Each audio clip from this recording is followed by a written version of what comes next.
ఫాస్ట్గా జరుగుతుందో. ఇక నెక్స్ట్ మనం చూడబోతున్న టాపిక్ ఉపరాష్ట్రపతి ఎన్నిక గురించి. నిలిచేదెవరు, గెలిచేదెవరు? ఉపరాష్ట్రపతి ఎన్నికకు సర్వం సిద్ధమైపోయింది. రేపు పార్లమెంటు భవన వేదికగా ఈ ఎన్నిక జరగబోతూ ఉంది. ఎన్డీఏ తరపున మహారాష్ట్ర గవర్నర్ సిపి రాధాకృష్ణన్, ఇండి కూటమి తరపున సుప్రీంకోర్టు మాజీ న్యాయమూర్తి జస్టిస్ బి సుదర్శన్ రెడ్డి బరిలో ఉన్నారు. రేపు ఉదయం ఎన్నిక జరగనుండగా సాయంత్రం లోపు ఫలితం తేలుతుంది. దీంతో గెలుపు ఎవరిది అనే దానిపై ఉత్కంఠ కనిపిస్తూ ఉంది. నిజానికి నెంబర్స్ ప్రకారం చూస్తే ఎన్డీఏ మెజార్టీలో ఉంది. ఎందుకంటే ఉభయ సభల్లో 781 మంది సభ్యులు ఉండగా ఇందులో 422 మంది ఎన్డీఏకు అనుకూలంగా ఉన్నారు.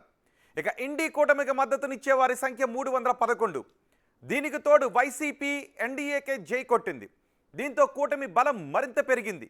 394 ఓట్లు సాధించిన అభ్యర్థి గెలుపు ఉపరాష్ట్రపతి పదవిని కైవసం చేసుకున్నట్టే. ఇక టైం దగ్గర పడుతున్న కొద్దీ మంతనాలు కూడా పెరిగిపోయాయి. ఎన్డీఏ కూటమి ఎంపీలతో ప్రధానమంత్రి నరేంద్ర మోదీ భేటీ అయ్యారు. ఈ భేటీ ముగియగానే ఎంపీలకు మాక్ పోలింగ్ కూడా నిర్వహించారు. ఇటు విపక్ష ఎంపీలు తమ అభ్యర్థిని గెలిపించుకోవడానికి ప్రయత్నాలు మొదలుపెట్టారు. కాంగ్రెస్ చీఫ్ మల్లికార్జున ఖర్గే విపక్ష ఎంపీలకు విందిస్తున్నారు. నిజానికి చెల్లని ఓట్ల టెన్షన్ అనేది ఇక్కడ ఉంటుంది. ఇప్పుడు చెల్లని ఓట్ల టెన్షన్ పట్టుకుందనే చెప్పాలి ఇరు కూటములకి కూడా. ఎందుకంటే 2022లో 15 ఓట్లు చెల్లకుండా పోయాయి. దీంతో ఈసారి అలాంటి తప్పులు జరగకుండా చర్యలు తీసుకుంటున్నారు. సంఖ్యాబలం లేకపోవడంతో క్రాస్ ఓటింగ్ పైనే కాంగ్రెస్తో పాటు ఇతర విపక్ష పార్టీలు ఆశలు పెట్టుకున్నాయి. అయితే ఎన్డీఏ అభ్యర్థి రాధాకృష్ణన్ తమిళనాడుకు చెందినవారు కావడంతో ఆ రాష్ట్ర ఎంపీలు ఆయనకు మద్దతునిస్తారు అనే చర్చ జరుగుతోంది. ఇక రాజకీయాలకు అతీతంగా తనను గెలిపించాలి అంటూ ఎంపీలందరికీ లేఖ రాశారు జస్టిస్ సుదర్శన్ రెడ్డి.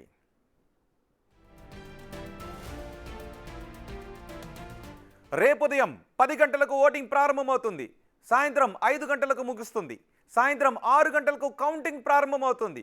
ఆ తర్వాత కొద్దిసేపటికే తుది ఫలితం వచ్చేస్తుంది. ఉపరాష్ట్రపతి ఎన్నికకు దూరంగా ఉంటున్నామంటూ బీఆర్ఎస్ సంచలన నిర్ణయం తీసుకుంది. ఈ ఎన్నికకు దూరంగా ఉంటున్నట్టు ఆ పార్టీ వర్కింగ్ ప్రెసిడెంట్ కేటీఆర్ ప్రకటించారు. 2 పార్టీల అభ్యర్థులు మంచివారే, కానీ రాష్ట్ర ప్రయోజనాలు ముఖ్యమంటూ కామెంట్ చేశారు. నోటా ఆప్షన్ లేకపోవడంతోనే ఓటింగ్కు దూరంగా ఉన్నామంటున్నారు. నిజానికి బీఆర్ఎస్ ఏ పార్టీకి మద్దతునిస్తుందనే దానిపై తీవ్ర ఉత్కంఠ ఉండేది. బీఆర్ఎస్ మద్దతు బీజేపీకి ఉంటుందా లేక ఇండి కూటమికి ఉంటుందా అనే దానిపై చర్చ జరిగింది. నిజానికి సుదర్శన్ రెడ్డికి బీఆర్ఎస్ మద్దతు పలుకుతుంది అనే చర్చ కూడా వినిపించింది.